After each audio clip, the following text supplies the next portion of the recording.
I will not be intimidated by this president. I am not going to be silenced by this president or the people around him, because I've given too much in service to this country to back down to this guy. There needs to be an investigation.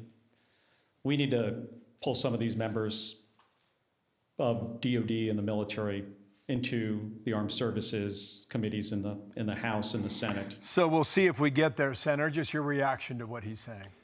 Well, Mark is out there trying to talk like a tough guy, and it's not becoming of him. I used to really take him serious because he actually is a pretty smart guy.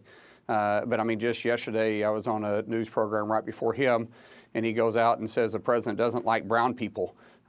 He's trying to get attention for whatever reason. Maybe he's trying to think there's an opportunity for him to run for president, but he's failing. I mean, what he said about our men and women in uniform about not following direct orders was completely reckless and ridiculous by sowing any type of doubt and dissent inside of our men and women. Why we're at a time of unprecedented dangers from abroad and home. And then you see him go out like this and starts, throwing out this rhetoric.